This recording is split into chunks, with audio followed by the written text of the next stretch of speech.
Bonjour, bienvenue à ce cours d'initiation à la programmation en Java. Le but de cette séquence est de vous présenter les objectifs du cours et comment il va se dérouler. Notre cours est un cours pour débutants, vous pouvez donc le suivre même si vous n'avez aucune connaissance en programmation pour l'instant. Notre but est de vous faire acquérir des bases solides en programmation, des bases que vous pourrez étendre en suivant notre futur cours sur les aspects orientés objets. Nous nous concentrerons donc sur les concepts de programmation et pourquoi ils sont importants plutôt que sur les spécificités du langage. Néanmoins, nous vous montrerons des méthodes, nous vous donnerons de nombreux conseils pour pouvoir écrire de bons programmes. Ce cours n'est donc pas articulé autour des spécificités du langage Java. Il ne vise pas de certification métier dans ce langage. Son objectif, c'est de vous enseigner les concepts communs à tous les langages de programmation généralistes, y compris les non-objets, et de les illustrer dans la syntaxe de Java. Java est par essence un langage dit orienté objet et en faire abstraction dans un premier temps peut sembler inattendu. C'est néanmoins une approche que vous allez retrouver dans de nombreux ouvrages et références. Et l'avantage de cette approche est qu'il vous donne des clés de transition vers n'importe quel autre type de langage, y compris les non-objets. Bien sûr, on s'attend à ce qu'assez naturellement, vous complétiez cette première formation avec notre futur cours sur l'orienté objet qui est une suite naturelle au cours présent.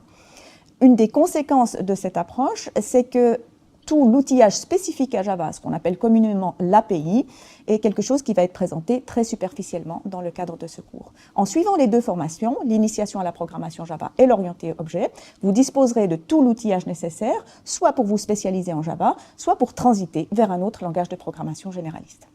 Comme la plupart des cours sur Coursera, notre cours est donné sous forme de vidéos d'une dizaine de minutes chacune. Ces vidéos contiennent des quiz qui vous permettront de contrôler au fur et à mesure que vous ayez bien compris le contenu du cours.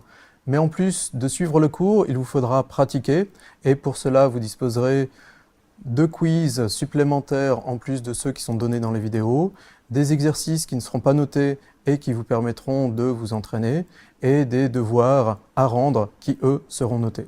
Concrètement, il vous faudra d'abord installer un environnement de développement et pour cela vous trouverez des tutoriels sur le site du cours.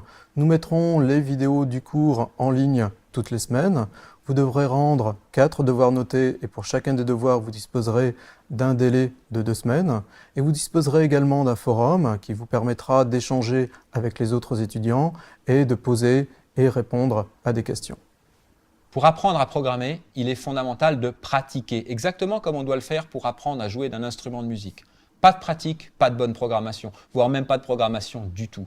Les vidéos du cours sont donc un premier point, une petite partie de votre apprentissage. Les concepts qui y sont présentés, il est important que vous les mettiez en pratique, que vous les développiez dans les exercices libres dont nous vous fournissons les corrigés et à la fois donc dans les devoirs notés que vous aurez à nous rendre. J'insiste sur le fait que la pratique par soi-même des exercices libres constitue une des clés essentielles de votre progression, de votre apprentissage. Commencez par les faire par vous-même. Travaillez à partir de la donnée sans regarder le corrigé, sans en discuter avec des amis, des camarades sur les forums. C'est comme ça que vous pourrez progresser. L'apprentissage de la programmation nécessite donc un travail assidu, rigoureux.